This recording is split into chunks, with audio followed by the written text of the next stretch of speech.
Everyone get a handout?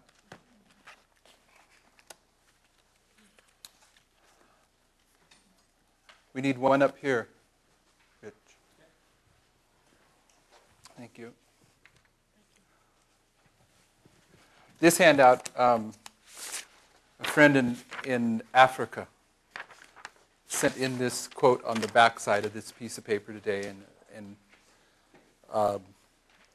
I forwarded it on to Kathy so she could print it out. And when I was digging it out of the Ellen White CD-ROM so I could paste it in the email, I came across this other quote which had some of the same words, which is a more familiar quote for all of us, the one that's the full front page. But they go together. They're very, very good. I definitely wanted to share this one that Pastor Anani found, but anyway, they're consistent with what we're going to be dealing with here, Lord willing, this weekend.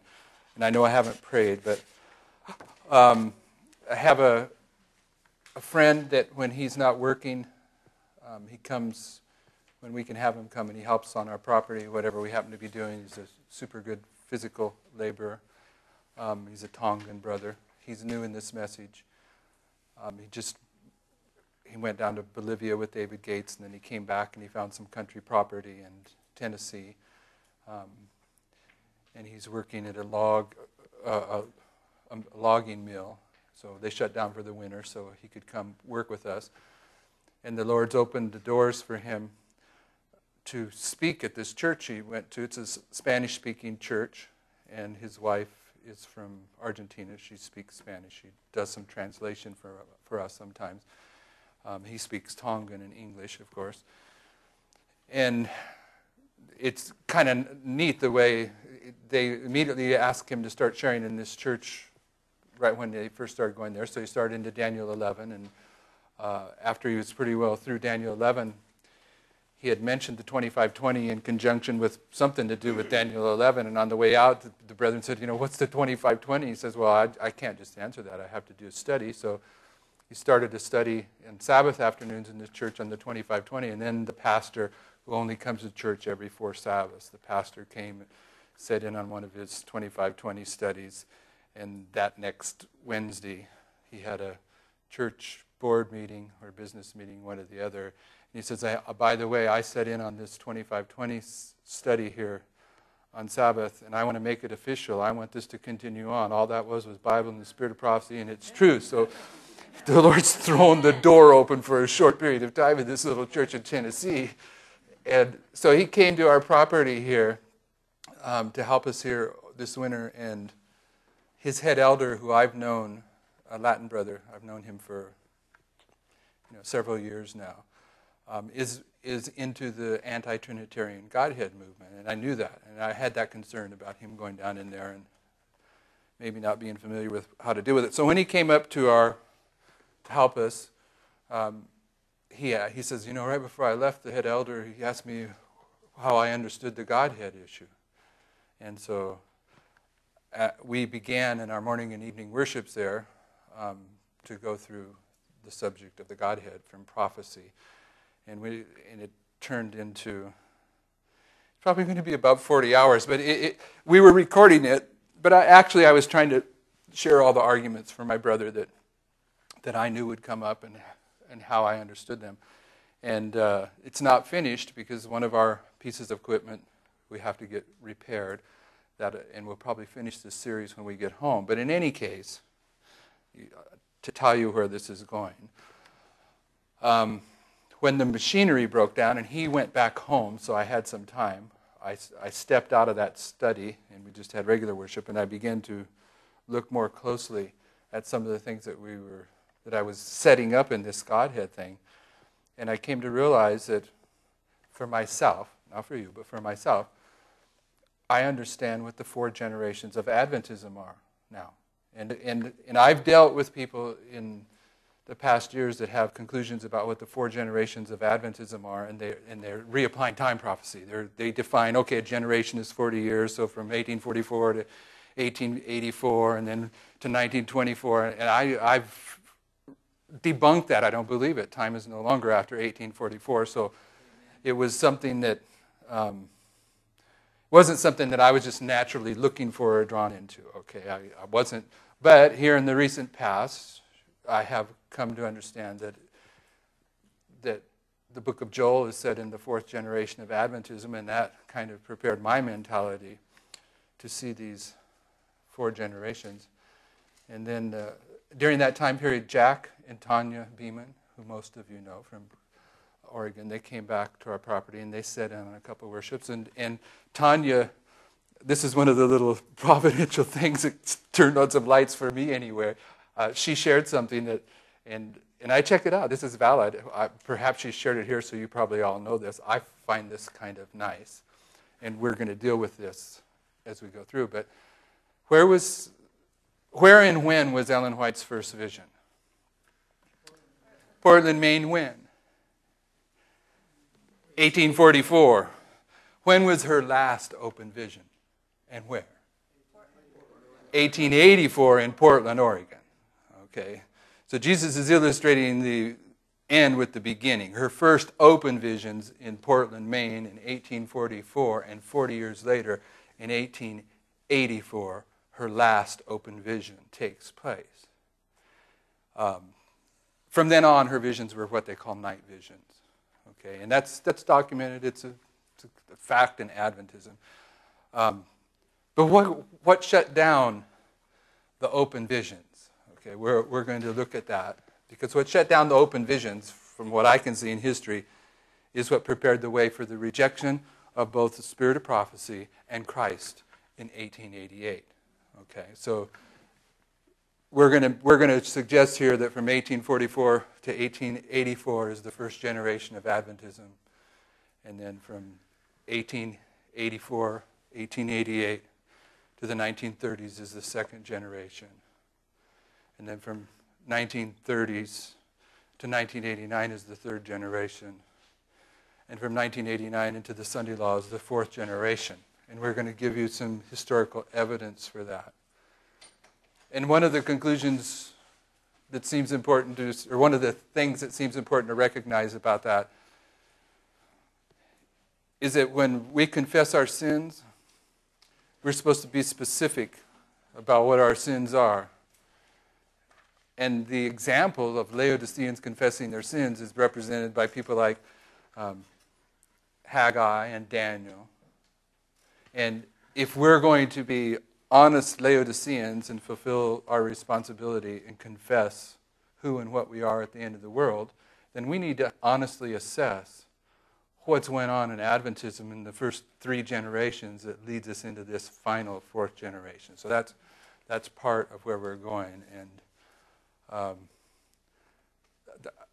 I prepared this presentation for a camp meeting we're going to do next week in California, where I have 5 times to speak, but down there they give you an hour and a half per presentation, so that works out to 7.5, actually 8 presentations. Okay, so this material is the material for that camp meeting that you have.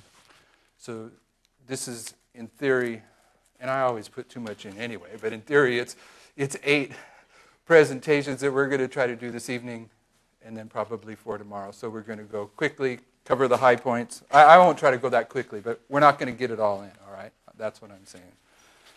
I probably will try to go quickly, but I'll try not to. So that's the intent here, this Sabbath day. Shall we begin with a word of prayer?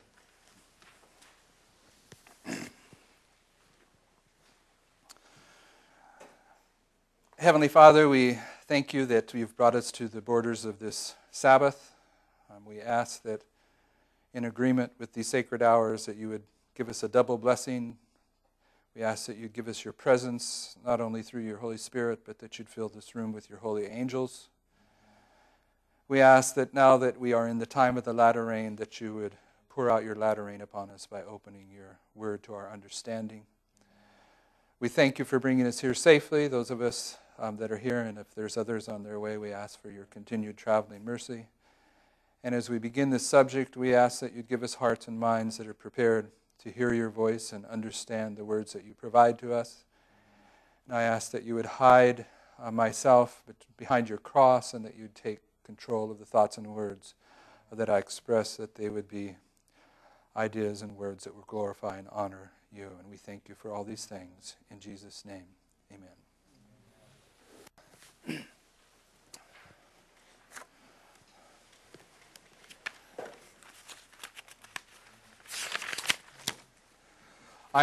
The logic that seemed sensible to me to try to approach this subject is Isaiah 6. So that's where I wish to start. Does everyone have a handout? Yes? Okay, I'm on page 3, top of the page, 4th generation, part 1. From Review and Herald, December 22nd, 1896. The vision given to Isaiah represents the condition of God's people in these last days. What vision is she speaking about? Isaiah chapter 6, the vision of God's glory, where Isaiah is humbled into dust, and then the coals are taken from the altar and purified his lips. The vision given to Isaiah represents the condition of God's people in the last days. They are privileged to see by faith the work that is going forward in the heavenly sanctuary, and the temple of God was open in heaven, and there was seen in his temple the ark of his testament. As they look by faith into the Holy of Holies and see the work of Christ in the heavenly sanctuary, they perceive that they are a people of unclean lips, a people whose lips have often spoken vanity, and whose talents have not been sanctified and employed to the glory of God. Well, may they despair as they contrast their own weakness and unworthiness with the purity and loveliness of the glorious character of Christ. But if they, like Isaiah, will receive the impression the Lord designs shall be made upon the heart, if they will humble their souls before God, there is hope for them. The bow of promise is above the throne, and the work done for Isaiah will be performed in them. God will respond to their petitions coming from the contrite heart. So, Isaiah 6, this vision represents our condition in the last days. And if you go to Isaiah chapter 1, the condition that is being illustrated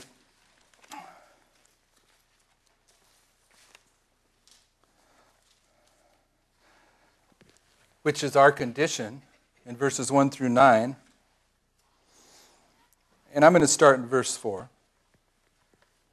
I'm going to say that this is Isaiah's illustration of the Laodicean condition, and that this is Isaiah's illustration of the condition of Adventism here at the end of the world. Verse 4 says, "Ah, sinful nation of people laden with iniquity, a seed of evildoers, children that are corrupters, that have forsaken the Lord. They have provoked the Holy One of Israel unto anger, and they are gone away backward. Why should you be stricken any more? Ye will revolt more and more. The whole head is sick, and the whole heart faint. From the sole of the foot even to the head, there is no soundness in it, but wounds and bruises and putrefying sores. They have not been closed, neither bound up, neither mollified with ointment. Your country is desolate. Your cities are burned with fire. Your land strangers devour it in your presence, and it is desolate as overthrown by strangers. Then the daughter of Zion is left as a cottage in the vineyard, as a lodge in a garden of cucumbers, as a besieged city. Except the Lord of hosts had left us a very small remnant, we should have been as Sodom, and we should have been like unto Gomorrah." Now, what I'm saying here, as we go through, you're going to see that when Sister White says Isaiah's vision of the glory of God in Isaiah 6 represents our condition, she's going to tell us that Isaiah has been giving this rebuke of Isaiah chapter 1 to God's people, and when he sees the glory of God, he realizes that he's in the same condition that God's people were in, and therefore I'm being very clear, hopefully, to identify that the condition of God's people during this history is that from the head to the toe, from the General Conference president to the lowliest lay person, Adventism is sick. It's a seed of evildoers. It's corrupted. It's a Laodicean message. We need to understand that about God's church, but more importantly, we need to understand that about ourselves.